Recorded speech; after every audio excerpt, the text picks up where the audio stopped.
Taste the Daily. Tirunelveli மாவட்டம் விக்கிரமசிங்கபுரம் நகராட்சி தலைவருக்கு எதிராக ஆளுங்கட்சி உறுப்பினர்களே நம்பிக்கையில்லா தீர்மானம் கொண்டு வந்த சம்பவம் அதிர்ச்சியை ஏற்படுத்தியுள்ளது. விக்கிரமசிங்கபுரம் நகராட்சியில் மக்கள் பிரச்சனை எதுவாக இருந்தாலும் லஞ்சம் கொடுத்தால்தான் நடைபெறுவதாக கூறப்படுகிறது. எந்த திட்டமிடலும் இல்லாமல் கமிஷன் வாங்கிக் கொண்டு தரமற்ற பணிகள் நடைபெறுவதாகவும் திமுக உறுப்பினர்கள் கையொப்பமிட்டு நம்பிக்கையில்லா தீர்மானம் கடிதத்தை நகராட்சியின் ஆணையரிடம் வழங்கியுள்ளனர். நாகை மாவட்டம் வேதாரண்யம் அருகே பள்ளியை இடித்து தள்ளிய முன்னாள் தலைமை ஆசிரியரை போலீசார் கைது செய்தனர்.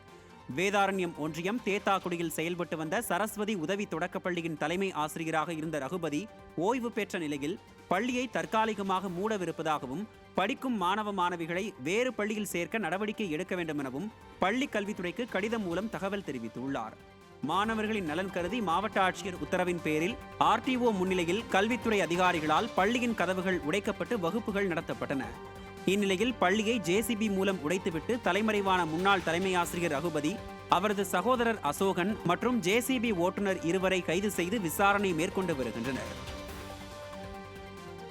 மேற்கு திசை காற்றின் வேக மாறுபாடு காரணமாக அடுத்த 7 நாட்களுக்கு தமிழகத்தில் ஒரு சில இடங்களிலும் புதுவை மற்றும் காரைக்கால் பகுதிகளிலும் லேசானது முதல் மிதமான மழை பெய்யக்கூடும் என சென்னை வானிலை ஆய்வு மையம் தெரிவித்துள்ளது. மேலும் அடுத்த 5 தினங்களுக்கு தமிழகம், புதுவை மற்றும் காரைக்கால் பகுதிகளில் ஒரு சில இடங்களில் அதிகபட்ச வெப்பநிலை 2 டிகிரி முதல் 3 டிகிரி செல்சியஸ் வரை அதிகரித்து காணப்படும் என தெரிவிக்கப்பட்டுள்ளது.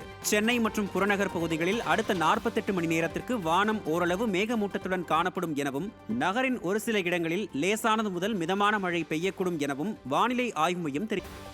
தூத்துக்குடி மாவட்டம் திருச்செந்தூர் அருகிலுள்ள பிச்சிவிளை ஊராட்சி மன்ற அலுவலக புதிய கட்டிடத்தின் பணிகள் நிறைவடைந்தும் சாதிய தீண்டாமையால் திறக்கப்படாமல் இருப்பதாக குற்றச்சாட்டு எழுந்துள்ளது.